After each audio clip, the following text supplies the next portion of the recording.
Hi, everybody. It is 3:00 p.m., Wednesday, July 21st, calling to order this regular meeting of the San Francisco Elections Commission. Secretary, would you please call the roll? I will say the message first. I'm sorry. Yeah. Thank you, Madam President. The minutes of this meeting will reflect that due to the COVID-19 health emergency and to protect Commission members, city employees, and the public, the meeting rooms of City Hall are closed. However, Commission members and staff will be participating in today's meeting remotely. This precaution is taken pursuant to the various local, state, and federal orders, declarations, and directives.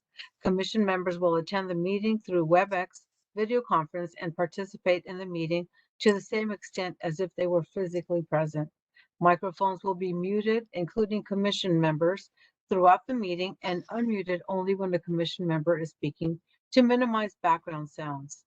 Public comment will be available on each item on this agenda. Each member of the public will be allowed 3 minutes to speak. Comments or opportunities to speak during the public comment period are available via phone call by calling 1-415-655-0001. Again, the phone number is 1-415-655-0001. Access code is 146-319-1804. Again, 146-319-1804, followed by pound, and then press pound again to join as an attendee. You will hear a beep when you are connected to the meeting. You will be automatically muted and in listening mode. When your item of interest comes up, dial *3 to raise your hand and be added to the public comment line. You will then hear you have raised your hand to ask a question. Please wait until the host calls on you. The line will be silent as you wait your turn. Ensure you are in a quiet location. Before you speak, mute the sound of any equipment around you, including television, radio, or computer. It is especially important that you mute your computer if you are watching via the web link to prevent feedback and echo when you speak. Attendees who wish to speak during other public comment periods may stay on the line and listen for the next public comment opportunity and should raise their hand to enter the public comment line by pressing *3 when their next item of interest comes up. If you change your mind and wish to withdraw yourself from the public comment line, press *3 again. You will hear the system say, "You have lowered your hand." Public comment may also be submitted in writing and be shared with the Commission after this meeting has concluded and will be included as part of the official meeting file. Written comments should be sent to elections.commission@sfgov.org. Thank you, Madam President. Thank you, Secretary. Would you please call the roll? Sure. Commissioners, can I ask you to unmute your microphone so that you can verbally state your presence at today's meeting after your name is called? President Bernholz? Here. Vice President Jung? Here. Commissioner Donaldson? It is going to be tardy. Commissioner Jordanek? Commissioner Chappell? Here. And, Commissioner Mogi? Here. All right. So with 5 commissioners present, we have met quorum. Thank you. Item number 2, general public comment. Public comment on any issue within the Elections Commission's general jurisdiction that's not covered by another item on this agenda. Secretary Delgadillo, is there any public comment? Yes, there is. Caller, I will unmute you. You have 3 minutes to speak. You're unmuted. Can you hear me now? Yes. Great. It's David Pilpel. Good afternoon. So just 2 items for general public comment. I recall from the last commission meeting, I believe the commission authorized several letters to go out, one to Sacramento regarding the proposed date for the special election, and others to both successful and unsuccessful applicants for the redistricting task force, and I think another communication to the Board of Supervisors and the mayor regarding the redistricting appointments and disappointments. I'm wondering if you can find a way to post. I assume that all, or hopefully all of those letters have gone. I'm hoping that you can find a way to post those letters, and perhaps just a genericized version of the ones to applicants, or with information redacted on the Commission's website, so the public can see the actual communications out. I did notice earlier that there is a page on the Commission's website for letters that hasn't been used since 2018, and perhaps that's a good place to put outbound copies of outbound letters like that. Anyway, just a thought. And the other point, I have not read it in detail, but apparently there was an article posted on 48hills.org on Friday about the Commission's appointments to the redistricting task force, and just wanted to make the Commission aware of that. Again, I didn't write it. I haven't read it all yet, but there's stuff out there. That's all I have for general public comment. Thanks very much. Thank you. Any other public comment? I don't see any hands raised. Okay. Item number 3, approval of meeting minutes, discussion and possible action on the May 19th, 2021 BOPEC special meeting minutes. There's an attachment, the draft minutes of the May 19th meeting. Any discussion or comments by the commissioners? President Bernholz, actually, that item had to be removed. I sent out an amended agenda because it was BOPEC, and I was just concentrating on meeting minutes without realizing that that one needed to be presented at the BOPEC meeting, not this one, and I apologize for that.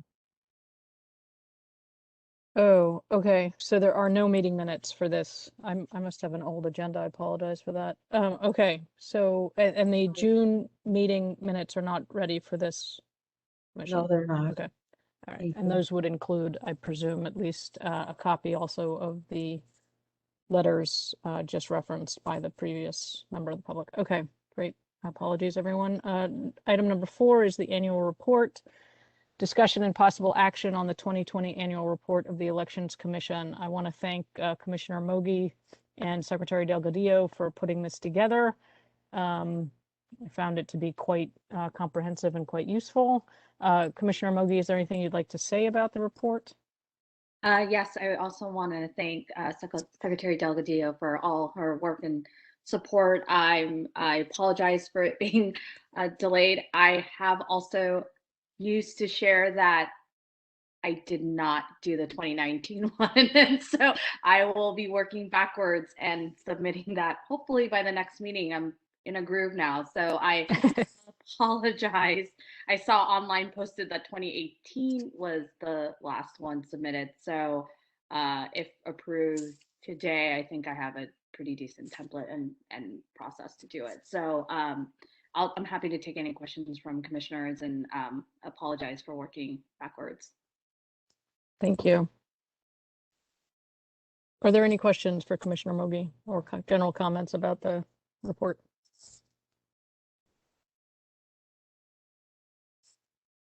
I don't see any from. Better late than never. And do you need a motion? Yes, we will need a motion to approve it. Okay, so moved. Thank you. A second. Commissioner Jordanek with a second. Is there any public comment? Any, and the motion, I presume, is to approve the annual report. Is there any public comment on the motion or the report? Yes, there is. We have one hand raised. I will unmute you, caller. Can you hear me again? Yes. David Pilpel. So I appreciate the annual report. I'll try to keep it to 2 minutes. I may need 2.5 minutes. I apologize for that. So the purpose of the annual report, in my view, is primarily to just summarize and document what the commission did, yes, to inform future commissions, but also to create a record separate and distinct from the compilation of the minutes, so as to inform the mayor, the board, future commissions, the public, of your activities. So it does that. I might have written it a little differently. It's got this sort of odd format that has been followed for some time. Just a couple of things I wanted to call your attention to on page 3, section 2.3, second line, the director serves as the executive of the San Francisco Department of Elections. I might have used the word director or department head. I think the executive of the department seems like a little odd. On the bottom of page 3 for the 2 elections, it talks about the assessment for the elections plans, but I thought that only occurred last month for the November election. So perhaps inserting language about when the commission approved the election plan for each of those elections and whether or not the commission conducted the post-election assessment of whether the plans enabled the fair, free, and fun, whatever the 3 Fs are, election would be useful. The Appendix A and B that are referenced on page 4, what's in the draft document, Appendix A looks correct, but Appendix B looks like the same document. So I think you need to substitute for Appendix B the certification letter or the transmittal letter of concern about the budget. And the redistricting task force stuff on Appendix C and D, I think that's fine. And again, I think it fairly captures, also on page 4, sorry, 3.4, the commission approved to hire, maybe finalized the hiring of, I don't know, just the language, approved to hire. Anyway, there's just some like odd language, but it again does performs a basic function of documenting and memorializing what happened. And so other than those suggestions, I recommend adoption. Thanks very much. Thanks for listening. Thank you. Any other members of the public? I don't see any other hands raised. Commissioner Mogi, is it possible to make that one substantive swap and leave the other suggestions to you? But the swap about the appendix document that was a repeat. Yeah, I do. Yeah, I noticed that. And then I will actually, I do agree. I'll make the edit on when we approved the plan and when we actually reviewed and assessed the election. I think that's important to know. And Mr. Pilpel, I don't know why I think he said fair, fun, and free or something. Yeah. So I thought it was kind of sweet that he thinks it's fun. It's fun for us. So thank you for that comment. Great, thank you. Hearing no other members of the public, seeing no comments on the commission, Secretary Delgadillo, if you could call the vote. Sure. President Bernholz? Yes. Vice President Jung? Yes. Commissioner Mogi? Commissioner Jordanic? Yes. And Commissioner Chappell? Yes. Okay, so we have 5 yes, and it passes. The motion passes. Great. Wonderful. Thanks again, Commissioner Mogi. Item number 5, elections plan. Discussion and possible action on the elections plan for the California gubernatorial recall election of September 14th, 2021. I want to thank Director Arntz and the department for making this available. Once again, I found it to be very comprehensive and quite clear. Are there any other comments or questions from the commissioners for Director Arntz? Okay, Commissioner Jordanic and then Commissioner Mogi. I just had one comment or request for Director Arntz, and thank you for putting together the plan on such short notice. I was wondering if you kind of verbally summarize for the public and for us today just what you felt were maybe any more significant changes from the last time the election you held, and maybe anything that you learned from the last election that you're making a change as a result of.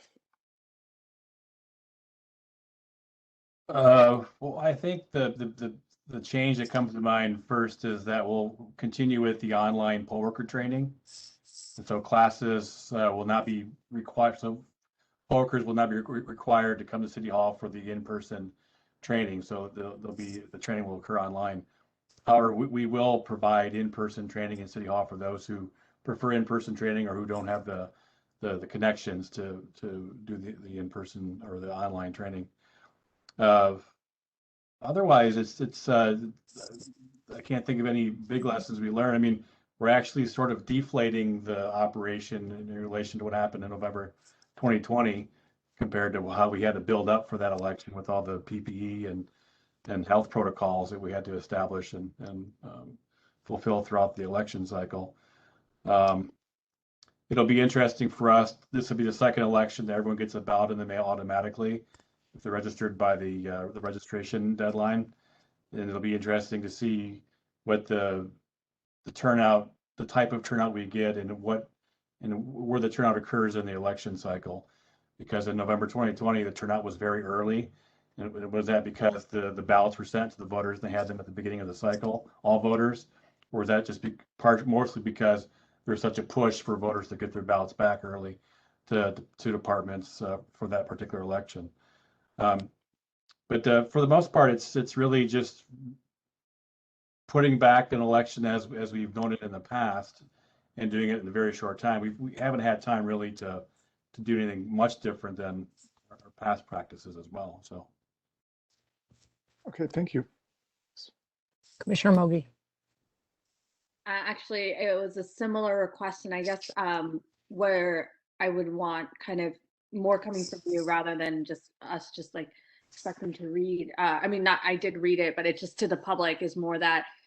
So you said it's not going to be as much of a change. So will the ballot drop-offs be the same? You know, when will early voting begin? Can you just quickly just like walk through kind of more from a voter's perspective of info that they need for this upcoming election? Yeah, so for this election, again, all voters who are registered by August 30th will receive a ballot in the mail. And so if people aren't registered by August 30th in San Francisco to vote, they can still register and get a ballot and vote. They have to do so in person, either at the City Hall voting center or at a polling place. So the voting center, we'll have one voting center for this election, and it'll be in City Hall, inside City Hall, as it has been in the past. So there'll be no outdoor voting center as we had for the November 2020 election. And all the ballot processing also will occur in City Hall. So there won't. So once again, will not be outside of the building for any ballot processing. For his last election, we were inside Bill Graham. Like I said, the poll worker training will be mostly online. We will have the 588 polling places located throughout the city, just as we did for the November 2020 election. So that's not going to change. The locations of the polling places themselves might change, but we will be sending a voter information pamphlet to all voters as we do before every election. And the back cover of the voter guide is the address of people's polling places. Since we've had a short amount of time to locate polling places, there will be some sites or some precincts for which we don't have polling places when we mail the voter guide. So we'll follow up with postcards to those voters, so they'll still get a notice in the mail from us about the location of the polling place if we've not located their polling place. It's not printed on the back cover of their voter guide. We will have the 11 ballot drop-off stations located throughout the city. They will not necessarily be all in the same locations as they were from November 2020, and we're still settling on which sites are available to us, which ones fit our criteria, and that information will be on our website and also in the voter information pamphlet when we send it out to voters. And voters will receive a voter information pamphlet. Our website, as usual, will be updated with all the election information, quadrilingual as usual. And we'll have our phone bank set up here in a week or so, and then also we're responding to emails that people send to us about the election. So the main thing is that polling places, as we had in the past, and the ballot processing and the voting center will be in City Hall for this election, and everyone will get a ballot in the mail. Thank you. Are there questions or comments from the commissioners?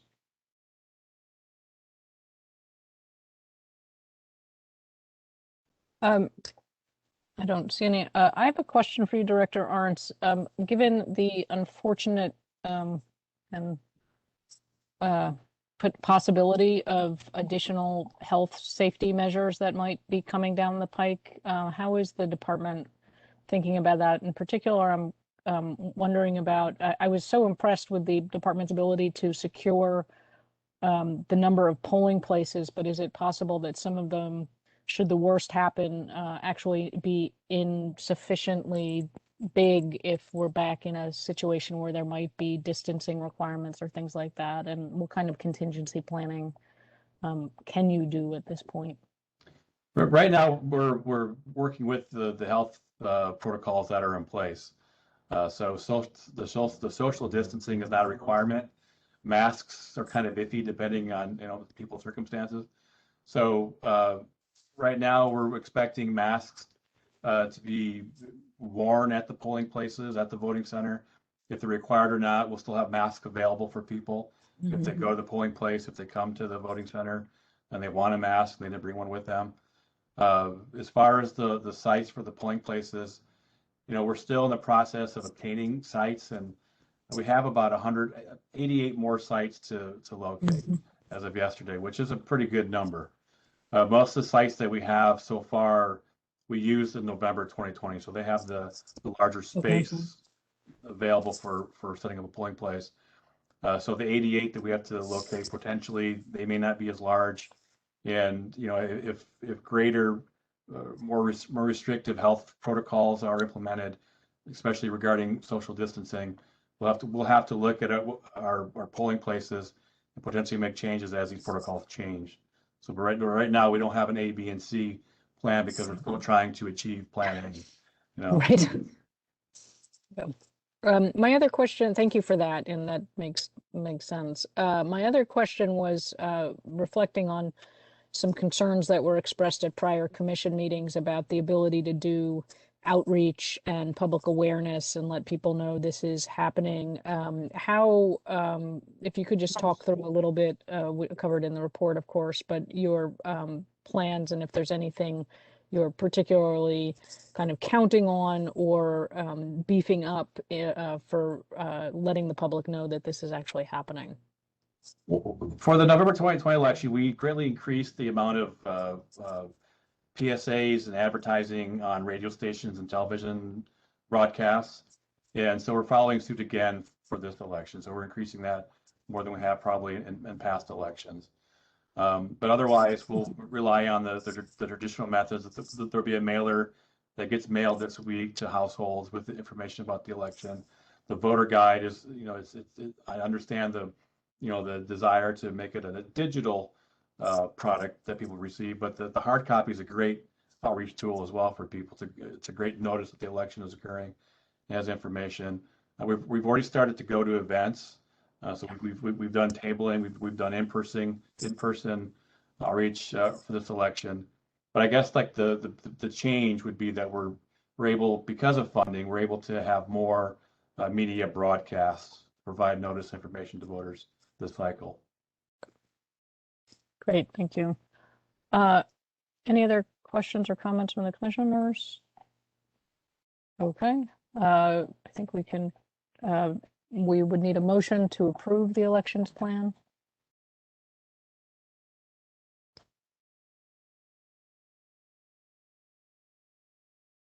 So moved. Commissioner Jurdanek, motion to approve the elections plan as presented. Can I get a second? Oh, go ahead. Well, did Commissioner Mogi It's okay, speak? I could second. Okay. Oh, so I'm sorry. My apologies if I got that wrong. Okay. So Commissioner Jurdanek's motion, Commissioner Mogi's second for approval of the elections plan as presented by the department. Is there any public comment? We have one hand raised. I will go ahead and unmute that caller now. You have 3 minutes. David Pilpel again. Can you hear me okay? Yes. Okay.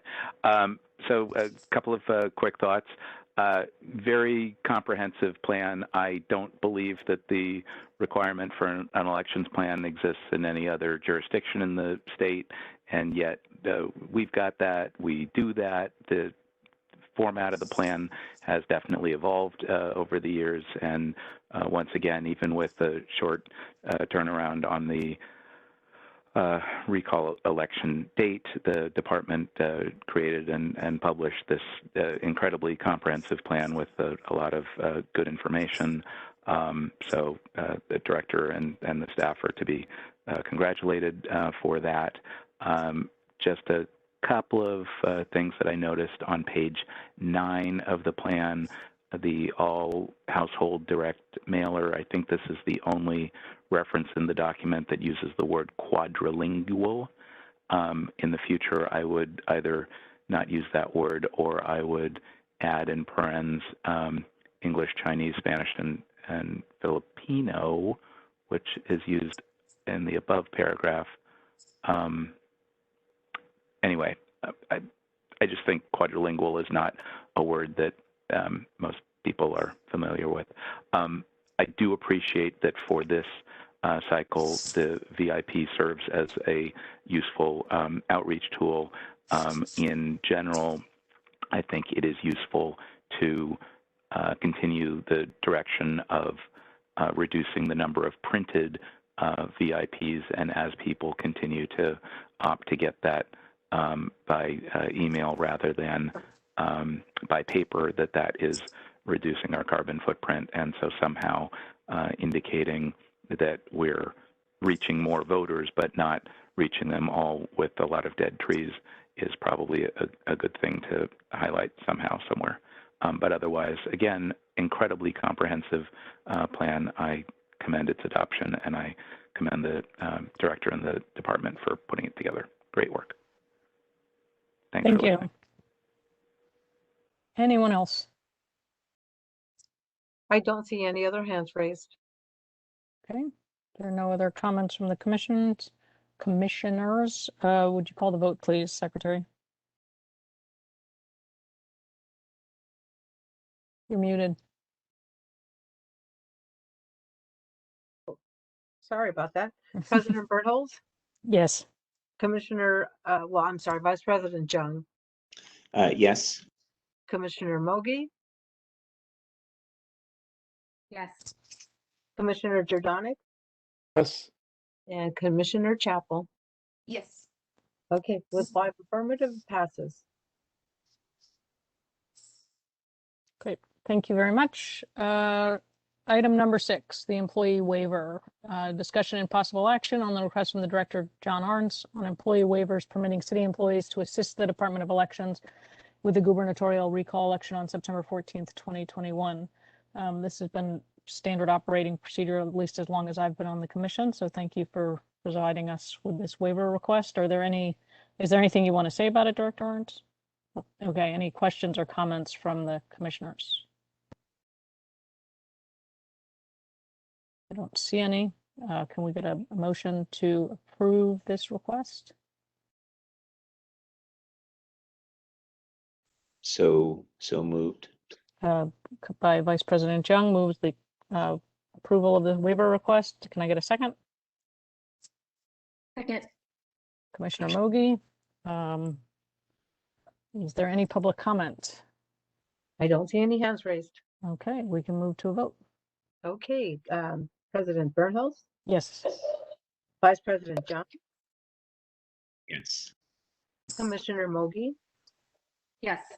Commissioner Jordanic, Yes. and Commissioner Chapel. Yes. Okay, 5 in the affirmative, the motion passes. Wonderful, thank you. Item number 7, Director's Report, discussion and possible action on the Director's Report. Director Arndt, is there anything you'd like to say? Brief introduction to the report? Just a few items. So today we'll receive the final certified list from the Secretary of State's office for the number of candidates eligible for the ballot. I think the number is 49, which is good news. We can fit them all on one card. It'll be a one-card ballot, so everyone in the city will receive a one-card ballot. The recall question will be on the front side of the card, and the candidates will be on the back side of the card. and we've given notice on the front for voters to turn that card over to vote for the candidates. We'll be mailing the ballots to military and overseas voters next week, so the election's happening. And then just regarding the opt-out of the voter information pamphlet, we sent an email last week to voters who have email addresses and who still receive the hard copy voter information pamphlet that to indicate they have the option to not receive the hard copy. And so far, 3,000 people have opted out of receiving the hard copy voter information pamphlet for this election and going forward. So that's my summary. Great, thank you. Any questions for Director Arns? I don't see anyone. I just wanted to extend my thanks. I found the combination of the elections report and your report this month, Director Arns, incredibly clear and helpful through this thicket of moving pieces up to and including, I see just even today, some changes about tax requirements and things like that. So thank you for keeping us informed as you keep pace with this, this particular election. Did I ask for questions already? I did. So is there any public comment on the director's report? No hands are raised. Okay, then I think there is, I'm sorry, I'm having a blank moment. We don't need to take any action on this, do we? No, I didn't think so. Okay, thank you for the report, Director Arns. Commissioners' reports. Discussion and possible action on commissioners' reports on topics not covered by another item on the agenda. Any meetings with public officials, oversight and observation activities, long-range planning, and areas of study, proposed legislation which affects elections. Are there any commissioners with reports? Commissioner Jordanic. I have two things to report. The first is just kind of an administrative thing. I did work with Secretary Delgadillo after the last meeting to post the resolution that we passed regarding the derogatory remark. So that's on our website now, and it went out on Twitter. And the other thing is that one thing I've been doing over the last several months is kind of thinking and talking with a few different people about where to go with open source voting, since the funding was withdrawn from our project. And one of the interesting developments that's happened since we started this process is that there's now a nonprofit based in San Mateo County that has been working on developing an open source voting system. And they've actually developed a full system now. This is something that they've done over the last few years. And it's actually been used in Mississippi in real elections as their primary voting system there. So I did learn from them a little bit, and they have videos on their website about their experiences in Mississippi that you can see. It's the nonprofit is called Voting Works. So with that, I met with two staff people at the Secretary of State's office last week with a few interested people from different counties to learn about what it would take to do a pilot of an open source voting system in California. And the reason is that there was a law passed back in 2013 that allows counties to do a pilot of an open source voting system. It's called SB 360. So I wanted to just learn more about that process. But it's just, something I've been kind of learning and doing some research on. And if I have anything further to report, or if there's anything to discuss, we could talk about it at a future meeting. So that's all. Thank you. Very interesting. Any other reports?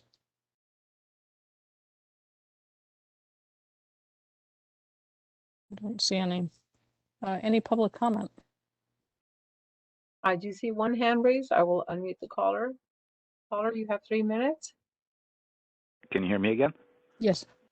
Great. David Pilpel. Just wanted to follow up my earlier comment on the letters at some point, if you can just indicate, hopefully, that those letters will be posted on the web somewhere. That would be very helpful. And I was going to comment briefly on the director's report. Sorry, I didn't get in fast enough, just to say with all that continues to be reported on other state legislatures and elections officials doing things in other places that are interesting.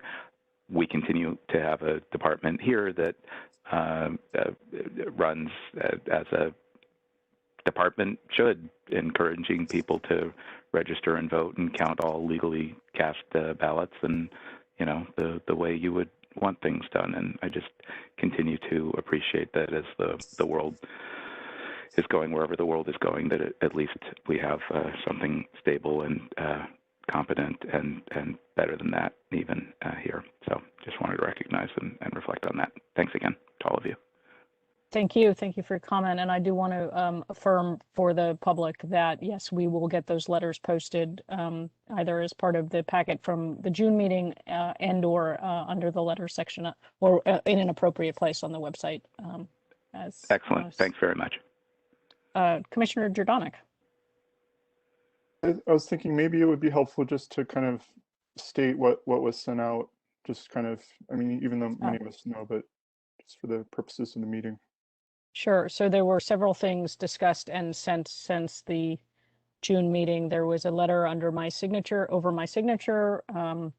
to Secretary of State Weber, Lieutenant Governor Kounalakis, and several other members of the state legislature and the San Francisco city and county governing bodies about the September 14th date. There was communication with the successful applicants to the redistricting task force. There was communication with the unsuccessful applicants to the redistricting task force, and there was a letter sent to the Board of Supervisors actually recommending the appointment of those three members of the redistricting task force.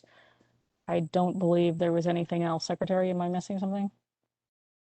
No, I think you got them all. I was looking them up as you were speaking. And tremendous thanks to Secretary Delgadillo for getting all of that signed off, and to you, Commissioner Jordanek, for getting it on to the website. Okay, I think that's it. And then item number 9 on the agenda is discussion and possible action regarding items for future agendas. One thing we will have, perhaps at our next meeting, ideally at our next meeting, as suggested by Commissioner Mogi, would be the 2019 annual report. That is an item that I'm trying to, are there any other suggestions or agenda items for an August meeting, which we should have since there's an election immediately following? Commissioner Jordanek, yes. I had more of a question. I know last spring we were discussing the land acknowledgement, and I was wondering, is that something we won't be considering anymore, or what's the status of that? The status of that, as I understand it, at least so far as I continue to be involved, is that the collectives of Native American groups that have been working to suggest and move with commissions to adopt land acknowledgements are themselves reconsidering, redesigning, I should say, reimagining their strategy for doing so. And I have a note in my files to check in with them again in August. I was told that it would probably be in the early autumn. I've not heard anything from them directly over the course of the last 2 months, so sort of waiting to hear what they're doing. Vice President Jung, do you have any other information on that? No, that's largely consistent with what I know too. President Bernholz and I have been diligent. In fact, I think we reached out to the relevant groups as soon as requested by this commission, and so we're waiting for action on the community side.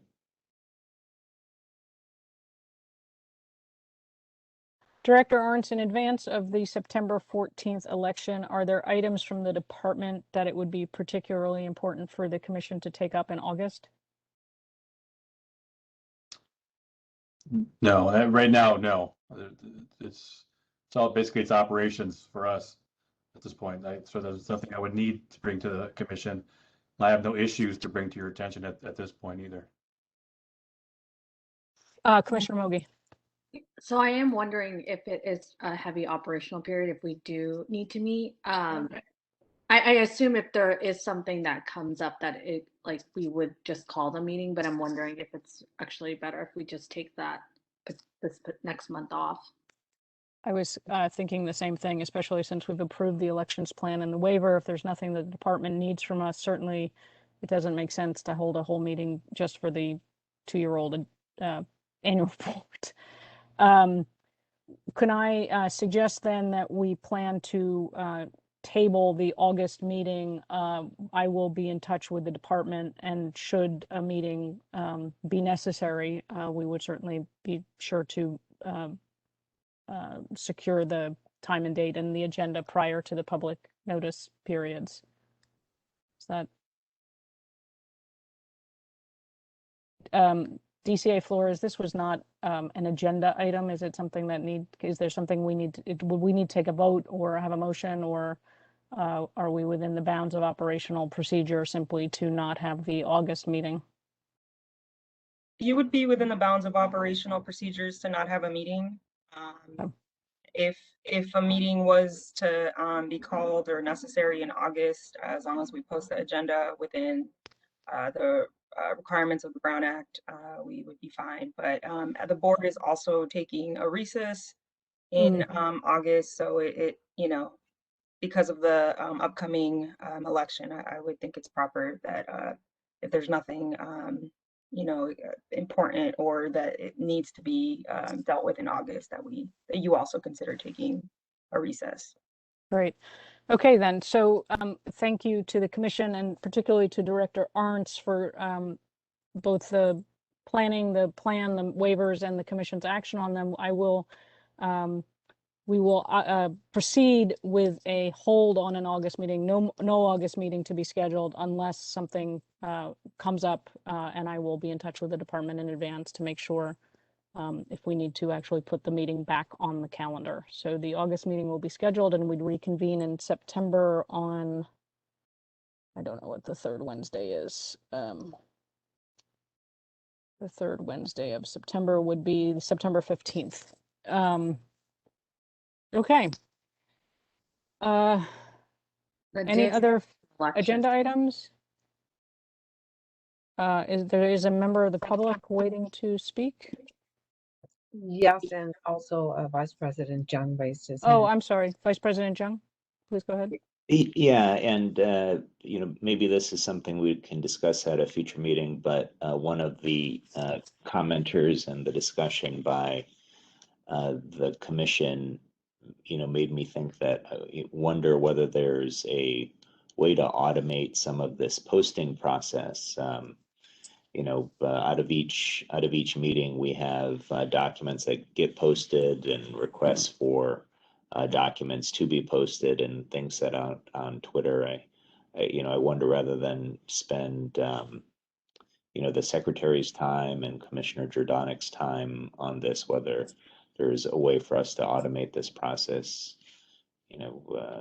use Zapier or whatever that's called, or, you know, some way to save everyone's time. It's a great idea. I'd have to defer to Commissioner Jordanik and the secretary. I don't know anything about the back end of the commission's website and what's possible and what isn't. That would be Commissioner Jordanik. I mean, if there was an easier way, believe me, I would be encourage us to do it. But basically, I've been assuming that we've been limited to the city's system, so we're just kind of using that. And I'm sure if other commissions had an easier way, they would be doing it too. But Yeah. if you have ideas, let me know, or could look into it. Right. Thank you both. I think the only thing remaining then is this member of the public on the phone. Yes, I will unmute you. Caller, you have 3 minutes. Can you hear me again? Yes. Great. David Pilpel. So just 3 points of follow-up. When the annual report is finalized, I believe that does need to get transmitted to the Board of Supervisors, possibly the mayor. So I would hope that you would create a cover letter and send that off so that they have that in the public communications file. The more we can remind people that this commission exists and that you meet and decide important things, the better, because I suspect that you're, you know, the least, not the least, but one of the lesser known bodies in the city. And let's try to change that. So that's on the annual report. On the August meeting, I just checked the bylaws, which do call for a monthly meeting, but that doesn't preclude you from canceling the meeting. I think that you would need to create and post and disseminate otherwise a cancellation notice under the Brown Act and the Sunshine Ordinance, no later than the Friday or the Monday before the meeting. So I think you can do that. And I have no need for an August meeting if there's no need to do that. And then for the September meeting, I was just rushing around to check the calendar. That would fall the day after the recall election, so I suspect that the director and the department are going to be kind of busy. You may or may not want to hold the September meeting on the regular day. You may want to postpone that for a week or to some other time, and I was just checking if that conflicts with the Jewish holidays in September, which would probably preclude my involvement. You don't have to schedule it around me, but just to be sensitive to other communities and their scheduling issues. That's all I had. Thanks again for listening, and thank you all for doing the great work that you do. Thanks. Thank you, David. Okay, with that, the meeting is adjourned at 3:46 p.m. Thanks, everyone. Stay safe, stay healthy. Good luck, Director Arntz. I'll be in touch with the department. And Secretary Delgadillo, we can make sure that we make the appropriate postings and notices. Thanks, everybody. Thank Thank you. you. Nice job. Thank you. Good afternoon.